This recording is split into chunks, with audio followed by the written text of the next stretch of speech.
Good morning and welcome back to my channel. आज हम शुरू कर रहे हैं लेक्चर 30 बायो सेक्शन। आज का टाइटल है cell theory and prokaryotic cell. So prokaryotic cell के ये सारे फीचर्स हम इसी वीडियो में डिस्कस करेंगे एंड साथ ही टॉपिक वाइज जहाँ जहाँ पर नीट के एमसीक्यूज पूछे गए हैं वो भी हम डिटेल में डिस्कस करेंगे। सो हम स्ट्रिक्टली एनटीए सिलेबस फॉलो कर रहे हैं। Cell theory and structure of prokaryotic cell, living organism and non living things, इसमें क्या डिफरेंस है? लिविंग ऑर्गेनिजम्स में सेल होते हैं। So based on number of cells living organisms को हम दो कैटेगरी में डिवाइड करते हैं। यूनिसेल्युलर, यूनी का मतलब है single cell, and multi cellular में मेनी सेल्स होते हैं। सो यूनिसेल्युलर ऑर्गेनिज्म एक सिंगल सेल कैपेबल है इंडिपेंडेंट एग्जिस्टेंस के लिए, एंड वो इंडिपेंडेंटली सारे एसेंशियल फंक्शंस परफॉर्म कर सकता है, जैसे respiration, digestion, then respond to stimuli and reproduction. So ये दो साइंटिस्ट हैं जिनके नाम आपको याद करने पड़ेंगे, बहुत इंपॉर्टेंट है। एंटनी वॉन ल्यूवेनहॉक, इन्होंने सबसे पहले लाइव सेल देखा था एंड उसे डिस्क्राइब किया था। Robert brown, he discovered nucleus. अब देखिए ये दोनों ही माइक्रोस्कोपिक हैं, तो ऑब्वियसली माइक्रोस्कोप का इन्वेंशन एंड इम्प्रूवमेंट ये बहुत इंपॉर्टेंट रोल प्ले करता है in revealing all the structural details of a cell. So prokaryotic cell के डिटेल्स में जाने से पहले हम सेल थियोरी की बात करेंगे। तो सेल थियोरी में आपको तीन साइंटिस्ट के नाम याद रखने पड़ेंगे, Schleiden, Schwann and Virchow. Schleiden ये बॉटनिस्ट थे, तो इन्होंने प्लांट्स में स्टडी किया and he came to the conclusion that all plants are composed of different kinds of cells. So सभी प्लांट्स सेल से बने हैं, अलग अलग टाइप के सेल से बने हैं, सिंपल स्टेटमेंट। देन श्वान ये एक जूलॉजिस्ट थे एंड इन्होंने एनिमल्स के साथ साथ प्लांट्स की भी कंपैरिजन की and he came to the conclusion that bodies of animals and plants are composed of cells and products of cells. So देखिए प्लाज्मा मेम्ब्रेन ये दोनों में होती है, एनिमल एंड प्लांट सेल्स में, लेकिन सेल वॉल सिर्फ प्लांट्स में दिखेगी। So, cell theory by Schleiden and Schwann, this theory could not explain how new cells were formed. कि न्यू सेल्स कैसे बनते हैं ये दोनों साइंटिस्ट नहीं बता पाए। सो इसीलिए सेल थियोरी में ये थर्ड पॉइंट ऐड किया गया by Virchow. It is called omnis cellula e cellula. Omnis is a Latin word and इसका मतलब होता है ऑल। जैसे आपने कार्निवोर, हर्बीवोर एंड ओमनीवोर सुना होगा, तो ओमनी का मतलब है ऑल, एंड यहाँ पर ओमनी का मतलब है all cells arise from pre existing cells. So जो ओरिजिनल सेल है वो डिवाइड होता है एंड इस तरह से न्यू सेल्स की फॉर्मेशन होती है। सो देखिए अगर हम अपनी स्टोरी देखें, once upon a time every human being was a single cell zygote, and zygote divide होकर के अब फाइनली जब ह्यूमन बॉडी बनती है उसमें ट्रिलियन सेल्स होते हैं। तो ओमनिस सेलुला ई सेलुला, all cells arise from pre existing cells. So final cell theory के ये दो पॉइंट्स हैं, all living organisms are composed of cells and products of cells. So इससे एक्सप्लेन किया जाता है structure and functional organisation of living organism. And second point है all cells arise from pre existing cells. This statement explains the continuity of life. अब cells को हम दो broad category में डिवाइड करते हैं, प्रोकैरियोटिक एंड यूकैरियोटिक। तो यहाँ पर आप ध्यान दीजिए कैरियो वर्ड रिलेटेड है न्यूक्लियस से। Okay, so karyon is for nucleus, eu stands for true nucleus. So cells that have membrane bond nuclei are called eukaryotic cell, and prokaryotic cells इनसे primitive cells हैं, old cells हैं, उनमें proper nuclear membrane नहीं होती है, nucleus नहीं होता है। So cells that lack a membrane bound nucleus are called prokaryotic cell. And दोनों ही सेल्स में, प्रोकैरियोटिक एंड यूकैरियोटिक सेल में, सेमी फ्लूइड मैट्रिक्स होता है जिसे साइटोप्लाज्म कहते हैं. Various chemical reactions occur in it to keep the cell in the living state. अब ये है common structural components of prokaryotes. So सबसे पहले आप ये याद रखना कि किंगडम मोनेरा में सारे प्रोकैरियोट्स आते हैं. Then all prokaryotes have a cell wall surrounding the cell membrane. अब इसका एक बहुत इंपॉर्टेंट एक्सेप्शन है. ऐसा प्रोकैरियोट जिसमें सेल वॉल नहीं है, वो है माइकोप्लाज्मा. हम आगे की स्लाइड में माइकोप्लाज्मा के बारे में पढ़ेंगे. Fluid matrix filling the cell is cytoplasm. There is no well-defined nucleus. Genetic material is basically naked. तो अब न्यूक्लियस नहीं है, न्यूक्लियर मेम्ब्रेन नहीं है, इसलिए जेनेटिक मटेरियल को नेकेड कहा जाता है. In addition to the genomic DNA, the single chromosome circular DNA, many bacteria have small circular DNA outside the genomic DNA. इन्हें कहा जाता है प्लाज्मिड. सो बायोटेक्नोलॉजी में हम पढ़ेंगे प्लाज्मिड के क्या क्या यूजेस हैं. The plasmid DNA confers certain unique phenotypic characters. So एक सर्वाइवल एडवांटेज प्रोवाइड करता है प्लाज्मिड. सो बहुत ही कॉमन है antibiotic resistance to such bacteria. Then ribosomes are involved in protein synthesis and prokaryotes have something unique in the form of inclusions. ये storage part होते हैं, इसमें अलग अलग ग्रैन्यूल्स होते हैं, स्टोरेज ग्रैन्यूल्स. सो अब इस इंफॉर्मेशन के बेस्ड हम ये एमसीक्यू को सॉल्व करेंगे. Pick up the wrong statement. Nuclear membrane is present in Monera. Is it correct? नहीं. किंगडम मोनेरा में सारे प्रोकैरियोट्स होते हैं एंड प्रोकैरियोट्स में न्यूक्लियर मेम्ब्रेन नहीं होती है. Genetic material is scattered in the cytoplasm. So first statement is a wrong statement, तो यही हमारा आंसर हो जाएगा. ये सारे पॉइंट्स अलग अलग चैप्टर के हैं जो अभी तक हमने कवर किए नहीं हैं, तो इसे मैं फिलहाल नहीं डिस्कस करूंगी. हमारे पास आंसर आ चुका है. This is the answer. Which of the following structures is not found in a prokaryotic cell? Not found. Plasma membrane is present. Nuclear envelope, see again वही पॉइंट है, nuclear envelope is not found in prokaryotes. So option 2 ही answer है. Mesosomes के बारे में हम पढ़ेंगे आगे की स्लाइड्स में. अब देखिए reproducibility. They are generally smaller and multiply more rapidly than eukaryotic cell. So जब हमने मॉलिक्यूलर बेसिस ऑफ इनहेरिटेंस में सेमी कंजर्वेटिव रेप्लिकेशन का एक्सपेरिमेंट पढ़ा था, तो उसमें ई कोलाई के बारे में हमने पढ़ा था कि एवरी 20 मिनट्स में वो डुप्लीकेट हो जाता है.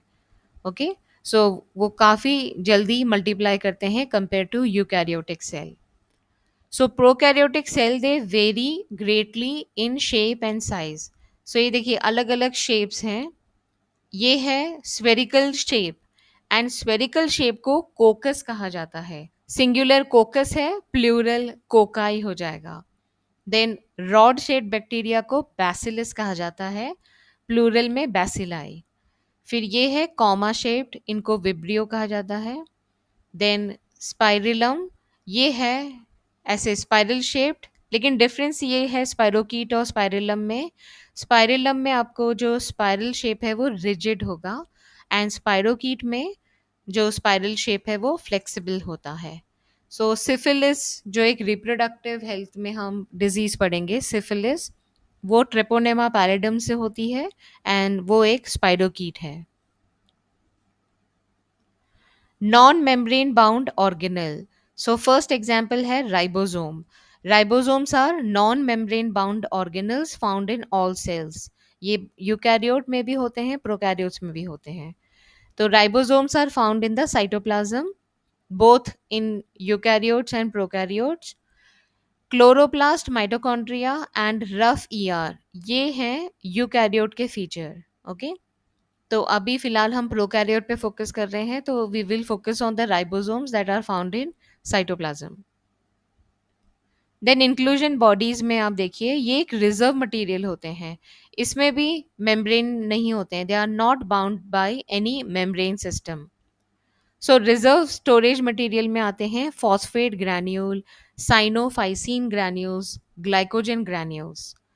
देन गैस वैक्यूल्स भी इंक्लूजन बॉडीज में आते हैं। तो अब आप सोचेंगे कि ये वैक्यूल प्लांट वैक्यूल जैसे हैं, बट वैसा नहीं होता है। इसमें प्रोटीन लेयर होती है। वैक्यूल जो हम प्लांट्स में पढ़ेंगे वो टोनोप्लास्टिक मेम्ब्रेन होती है उसके चारों तरफ, बट यहाँ पर प्रोटीन लेयर है, लिपिड मेम्ब्रेन नहीं है। These are found in blue, green and purple and green photosynthetic bacteria. अब साइज की बात करें तो बैक्टीरिया ब्लू ग्रीन एल्गे, इनका साइज होता है 3 to 5 माइक्रोमीटर। और बैक्टीरिया में ही ये जो एक्सेप्शन मैंने आपको बताया था, प्रोकैरियोट्स विदाउट सेल वॉल, वो ये है mycoplasma. They are smallest cells, the range is 0.1 to 0.3 micrometre. So text book में आप देखेंगे तो ओनली 0.3 दिया है, देन इमेज में 0.1 दिया है। तो ये फुल रेंज है, 0.1 to 0.3 माइक्रोमीटर इसकी रेंज है। टेक्स्ट बुक में एक और पॉइंट है, माइकोप्लाज्मा एंड पीपीएलओ लिखा है। तो आप ये बात ध्यान देना कि पीपीएलओ माइकोप्लाज्मा का ही पुराना नाम है। PPLO stands for pleuro pneumonia like organism. And in bacteria को माइकोप्लाज्मा कहते हैं। ये माइकोबैक्टीरिया से टोटली अलग है। माइको का मतलब है यहाँ पर फंगस लाइक ब्रांचिंग फिलामेंट्स जो इसमें देखा जाता है। एंड प्लाज्मा का मतलब है प्लास्टिसिटी इन शेप। ये क्योंकि सेल वॉल नहीं है तो ये काफ़ी ऐसे अपने शेप को मॉडिफाई कर सकते हैं। ओके, तो इससे जो डिजीज होती है वो है निमोनिया, इसलिए इसको प्लूरो निमोनिया लाइक ऑर्गेनिज्म कहते थे। एंड जेनिटल ट्रैक इन्फेक्शंस भी इसकी वजह से होती है। ये पॉइंट मैंने रेफरेंस बुक अनंत नारायण से लिया है, जो आप सेकेंड एमबीबीएस में पढ़ेंगे, टेक्स्ट बुक ऑफ माइक्रोबायोलॉजी। सो देखिए ये इमेज एनसीईआरटी में दिया है। यहाँ पर हम कंपेयर कर रहे हैं यूकैरियोटिक सेल का साइज, देन बैक्टीरियल सेल का size, PPLO and viruses. So PPLO को पहले वायरस समझा जाता था क्योंकि ये बैक्टीरियल फिल्टर से फिल्टर आउट हो जाते थे। तो इनका साइज भी छोटा है एंड ऊपर से फ्लेक्सिबल भी हैं। तो पहले इन्हें वायरस समझा जाता था, देन लेटर ऑन स्टडी हुई तो ये कंफर्म हो गया कि ये वायरस तो नहीं है, ये बैक्टीरिया है, but bacteria without cell wall. So अब देखिए माइकोप्लाज्मा से रिलेटेड ये क्वेश्चंस हैं। Which among the following are the smallest living cells? Mycoplasma है ये। Known without a definite cell wall, again mycoplasma का डिस्क्रिप्शन है। Pathogenic to plants as well as animals and can survive without oxygen. तो ये cell के अंदर होते हैं, तो इसलिए ये विदाउट ऑक्सीजन भी रह सकते हैं। जो पैरासिटिक फॉर्म है, पैथोजेनिक फॉर्म है, वो एनिमल सेल के अंदर पाए जाते हैं। तो they can survive without oxygen. So ये सारा डिस्क्रिप्शन माइकोप्लाज्मा का है। माइकोप्लाज्मा। देन नीट 2022 का क्वेश्चन है ये, two statement question. Mycoplasma can pass through less than 1 micron filter size. Correct, this is correct. Mycoplasma are bacteria with cell wall. No, they are bacteria without cell wall. So statement 2 is incorrect. इसका answer हो जाएगा option 3। अब बात करते हैं ribosomes की। In prokaryotes ribosomes are associated with the plasma membrane of the cell. They are about 15 nanometer by 20 nanometer in size and made of two subunits, 50 and 30 units, which when present together form 70s prokaryotic ribosome. सो देखिए ये बात मैंने अपने पहले की presentations में भी बताई है, वीडियोस में भी डिस्कस किया है। जब ये दोनों सब यूनिट्स एक साथ होते हैं तो तब इसका सेडिमेंटेशन रेट होता है 70s। एस का मतलब है स्वेडबर्ग। लेकिन अगर अलग से इसे आप सेंट्रीफ्यूज करें तो ये हो जाएगा 50s। एंड जो स्मॉल सब यूनिट है वो होता है 30s। ओके, सो सेंट्रीफ्यूगेशन में डेंसिटी एंड शेप मैटर करता है। ओके, तो इसी वजह से ये कभी भी टैली नहीं होंगे, 50 + 30 80 नहीं बनेगा। ये कोई मास नहीं है, ये वेट नहीं है, ये रेट ऑफ सेडिमेंटेशन है। अब देखिए इस पे based question, which of the following are not membrane bound. तो इसमें से कौन सा है जिसमें मेम्ब्रेन नहीं है? राइबोसोम। ये नीट 2025 का क्वेश्चन था। Choose the correct statement. Eukaryotic ribosomes are 80s, prokaryotic ribosomes are 70s। Each ribosome has two subunits, correct, ये भी करेक्ट है। The two subunits of 80s ribosome are 60-40, while that of 70s are 50 and 30. तो यही point है जो अभी हमने discuss किए। ओके, इसलिए मैंने ये क्वेश्चन भी मेंशन किया है। प्रोकैरियोटिक राइबोसोम 70s होते हैं, ये इसका लार्ज सब यूनिट है और ये small subunit. So A B C are true, option one. Ribosomes are the site of protein synthesis. Several ribosomes may attach to a single mRNA and form a chain called polyribosome or polysome. The ribosome of a polysome translate mRNA into protein. देखिए ये इसीलिए possible है क्योंकि transcription के साथ साथ translation शुरू हो जाता है। ओके, एंड क्योंकि न्यूक्लियस है नहीं, तो जब ट्रांसक्रिप्शन होगा तो वहीं साइटोप्लाज्म में ही ट्रांसक्रिप्शन हो रहा है, तो इसीलिए ट्रांसलेशन भी साइमल्टेनियसली शुरू हो जाता है before the transcription ends. And एक ही एमआरएनए पे काफ़ी सारे राइबोसोम्स अटैच होकर के मल्टीपल प्रोटीन की सिंथेसिस कर सकते हैं। तो ऐसे स्ट्रक्चर को पॉली राइबोसोम कहा जाता है या फिर पॉलीसोम। अब इस पे बेस्ड ये क्वेश्चन देखिए, complex of ribosome attach to a single strand of RNA is known as polyribosome या फिर पॉलीसोम। पॉलीसोम यही है, फर्स्ट ऑप्शन ही आंसर है। देखिए कंफ्यूज करने के लिए क्या क्या दिए हैं, पॉलीमर दिया है, पॉलीपेप्टाइड दिया है, ओकाज़की फ्रैगमेंट दिया है। सो राइट आंसर है polysome. Next one, many ribosomes may associate with a single mRNA to form multiple copies of polypeptide simultaneously. Such strings of ribosomes are termed as, again polysome या फिर polyribosome. इसमें भी first option ही इसका right answer है। देखिए कैसे कैसे terms दिए जाते हैं आपको कंफ्यूज करने के लिए, तो आपको बहुत क्लैरिटी होनी चाहिए। अभी तो आप सब्जेक्ट में पढ़ रहे हैं, मैं पढ़ा रही हूँ और तुरंत इसका क्वेश्चन भी हम डिस्कस कर रहे हैं, तो ये इजी लगेगा, लेकिन on the day of exam ये आपको कंफ्यूज कर सकते हैं दूसरे टर्म। अब हम बात करते हैं cell envelope and its modification. Prokaryotes में they have a chemically complex cell envelope. Cell envelope consists of tightly bound three layered structure. ये याद रखना आप, थ्री लेयर्स होते हैं। आउटर मोस्ट ग्लाइकोकैलिक्स होता है, देन सेल वॉल होता है एंड देन मेम्ब्रेन होता है। Glycocalyx differs in composition and thickness among different bacteria. तो अगर ग्लाइकोकैलिक्स लूज शीथ है तो उसे हम स्लाइम लेयर कहते हैं, एंड अगर ये थिक है एंड टफ है तो इसे कैप्सूल कहा जाता है। तो कैप्सूल हमने कहाँ डिस्कस किया था? ग्रिफिथ एक्सपेरिमेंट में। तो ग्रिफिथ ने स्ट्रेप्टोकोकस निमोनिया पे काम किए थे। दो स्ट्रेन्स थे, S strain and R strain. S strain को स्मूथ स्ट्रेन कहते हैं क्योंकि उसके चारों तरफ कैप्सूल होती है। ओके, तो कैप्सूल एक तरह का ग्लाइकोकैलिक्स है जो कि थिक एंड टफ होता है। नाउ कैप्सूल की वजह से होस्ट इम्यून सेल्स इस बैक्टीरिया पे अटैक नहीं कर पाएंगे, इसीलिए ये विरुलेंट हो जाता है, पैथोजेनिक बैक्टीरिया हो जाता है। Cell wall determines the shape of the cell and provides a strong structural support to prevent the bacterium from bursting or collapsing.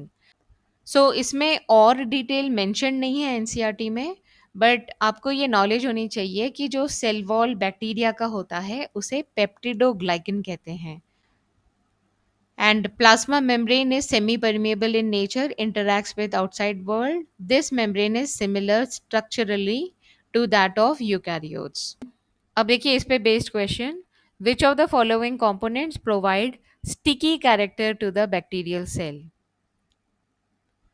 Nuclear membrane तो होती नहीं है बैक्टीरियल सेल में, प्लाज्मा मेम्ब्रेन अंदर होती है, उसके बाहर सेल वॉल है, एंड आउटर मोस्ट है glycocalyx. Sticky character is because of glycocalyx.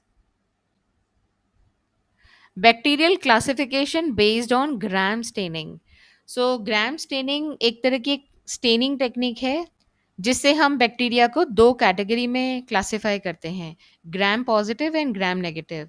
So gram positive में थिक लेयर होती है पेप्टिडोग्लाइकिन की, एंड ग्राम नेगेटिव में थिन लेयर होती है पेप्टिडोग्लाइकिन। एब्सेंट नहीं होती है लेकिन थिन होती है, तो उस वजह से क्रिस्टल वॉयलेट इसमें रिटेन करेगा एंड ये वॉयलेट दिखेंगे। जबकि जब डीकलराइज किया जाता है तो क्रिस्टल वॉयलेट इससे निकल जाएगा, तो ये काउंटर स्टेन होंगे, तो आपको पिंक कलर के बैक्टीरिया दिखेंगे gram negative, and gram positive violet coloured होंगे। So based on the peptidoglycan cell wall, bacteria are classified into these two categories. ये मैंने एग्जाम्पल्स एडिशनल अपनी तरफ से इसमें डाल दिए हैं।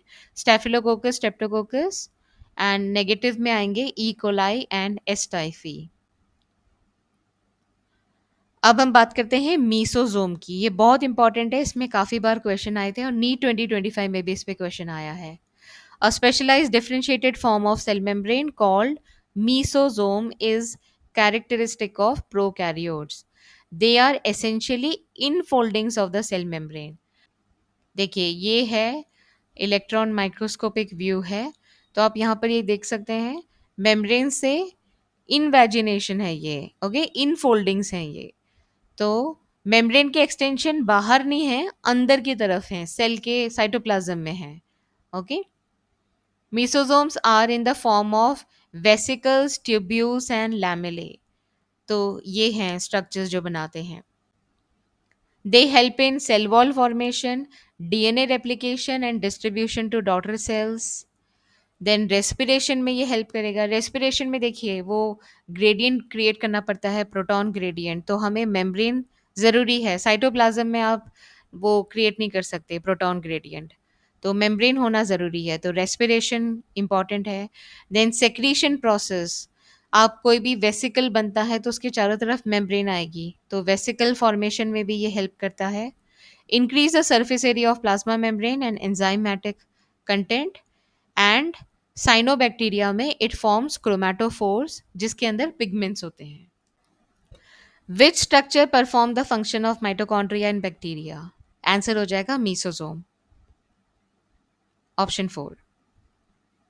Mesosome in a cell is a special structure formed by extension of plasma membrane. NEET 25 का question, a specialized membranous structure in prokaryotic cell which help in cell wall formation, DNA replication, respiration is mesosome. अब हम बात करते हैं flagella, जो motility related structure. Motile bacterial cells have thin filamentous extension from their cell wall. It is called flagella. Bacteria show a range in the number and arrangement of flagella. Bacterial flagellum is composed of three parts: filament, hook, and basal body. Filament is the longest portion and extends from the cell surface to the outside. So, ये basal body एक motor का काम करती है, then hook उसे extend करता है, and filament इसका लॉन्गेस्ट पोर्शन है फ्लैजेला का। अब इस पे बेस्ड क्वेश्चन देखिए। Motile bacteria are able to move by flagella. अब ये दो और स्ट्रक्चर्स हैं, pili and fimbriae. Pili and fimbriae are also surface structure of bacteria but do not play a role in motility. बहुत important point है ये, okay. The pili are elongated tubular structure made of special protein. Fimbriae are small, bristle like fibers sprouting out of the cell. And in some bacteria, they are known to help attach the bacteria to rocks in streams and also to host tissues. So देखिए ये pathogenic bacteria में दिखेगा. It will help the bacteria to cling to the host tissue. तो host tissue को ये पकड़ सके, उसका ये रोल है फिम्ब्रे का। एंड जो नॉन पैथोजेनिक बैक्टीरिया जो इन्वायरमेंट में पाया जाता है, तो ये सरफेसेस पे अटैच करने के लिए इसका रोल है। तो इन बोथ द केसेस ये सरफेस अटैचमेंट में हेल्प कर रहा है। पिलाई के फंक्शन के डिटेल्स दिए नहीं हैं, ये हेल्प करता है कॉन्जुगेशन, एक तरह का ये क्रोमोसोम ट्रांसफर में हेल्प करता है। बट एनीवे ये मेंशन नहीं है टेक्स्ट बुक में, तो इसके डिटेल में हम नहीं जाएंगे। अब फिम्ब्रे से रिलेटेड ये क्वेश्चन था, the structure that help some bacteria to attach to rocks or host tissue are fimbriae. Fimbriae. तो इसके साथ ही हमने इस चैप्टर के ये दो सेक्शंस कंप्लीट कर लिए हैं। अब नेक्स्ट लेक्चर में हम डिस्कस करेंगे eukaryotic cell. Thanks a lot for watching my video. आपको कोई भी डाउट है तो आप कमेंट कर सकते हैं या मुझे पर्सनल मैसेज कर सकते हैं व्हाट्सएप नंबर पे। I will be very happy to help you. And never ever feel कि कोई डाउट है, कोई क्वेश्चन है, वो कोई स्टूपिड क्वेश्चन है। ये हमारे टीचर्स ने भी हमें कहा था और यही बात मैं आपको भी कहूँगी कि no question is a stupid question. If it matters to you, it matters to me. Thanks a lot again for watching my video and take good care of yourself.